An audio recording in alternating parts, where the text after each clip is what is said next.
pa-renewal. So ayan po yung building niya. So sa panahon ngayon, pinag-isipan ko mabuti na kung magre-renew ba or hindi. So dahil nga sa kaganapan dito sa ating buong mundo, ang tinatawag na pandemic, so kaya kailangan natin mag-renew. So no choice tayo. Sacrifice ba para sa kinabukasan?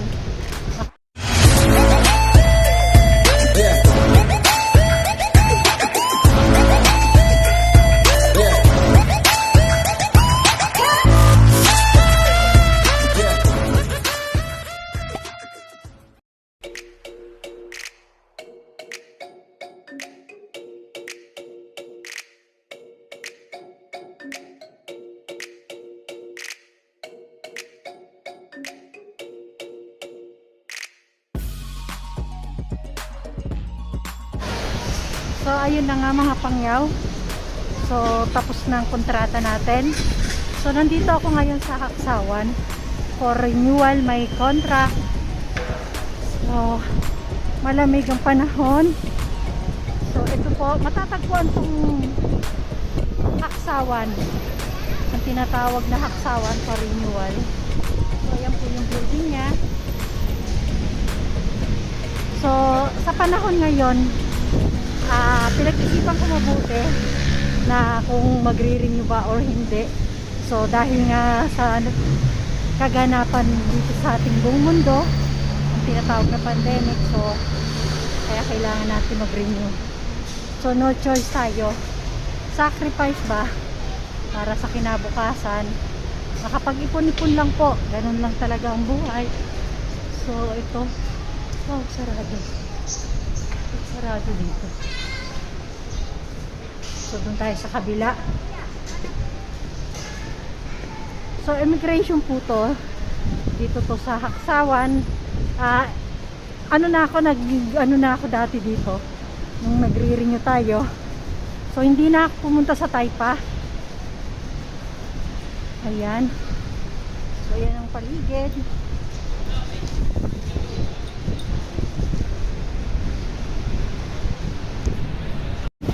Hindi ko alam kung pwede magkuha ng video sa loob for make sure, alam ko hindi kasi immigration to. So dala na natin ang requirements at 100 lang ang babayaran. Usually pag nakabago ka at bagong amo at agency is magkano binabayaran? 6,000. Samantalang to yung pa rin sa kabila 100 lang. So talagang kagustuhan makahanap ng trabaho, magbabayad ka ng 6,000.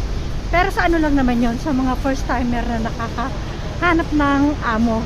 Pero pag ganitong mga renewal na is ano na lang, ako na lang pupunta sa immigration. So magbabayad nun amo $100 MOP. So yun, dito na tayo.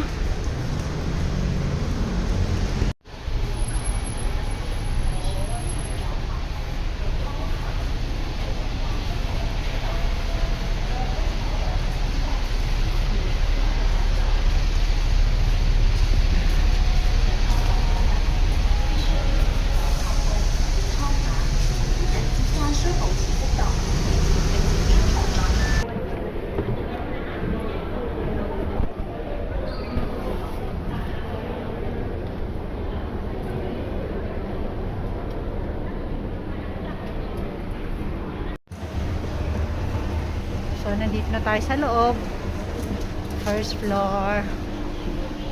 So yan.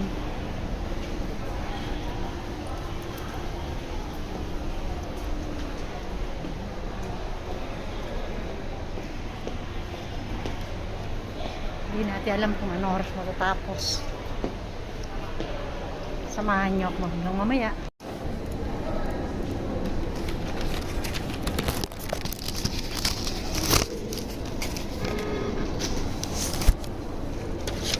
Thank you. Okay, thank you.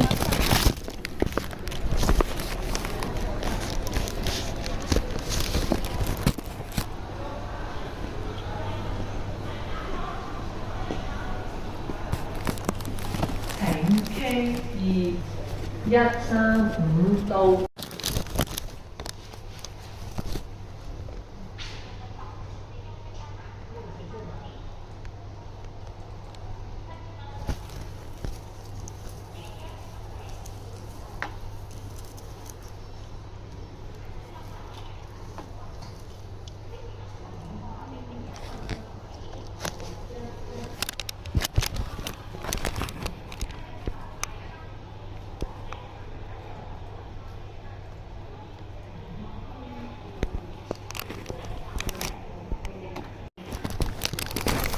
Nandito na tayo. Chinecheck na yung aking papel. Okay, 3, So, ganito po ang 5, procedure dito. 2, 2. Please go to counter number 17.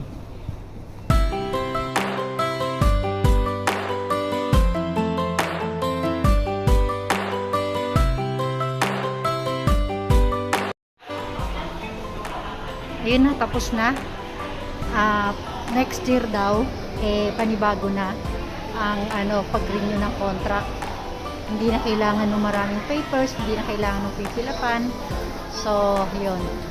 By February, babalik tayo para yung releasing ng Blue 5, yung tinatawag na Blue 5. So, by February. So, yun na, nakapag-renew na tayo. Sacrifice na naman tayo ng isang taon. So, okay lang yan.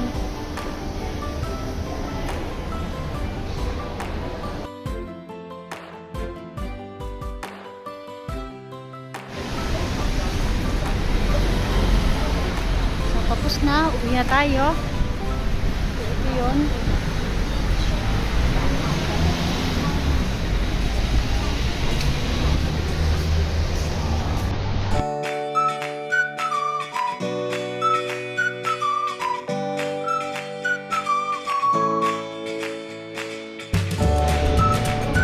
So, yan, immigration ng Haksawan. So, dito na ako nag-renew. Every time po, dito ako nag-renew. Dito sa Haksawan. So, dahil na tayo, renewal na lang. So, dito. Yan po. How many times na tayo nakapag-renew. So, same procedure lang din.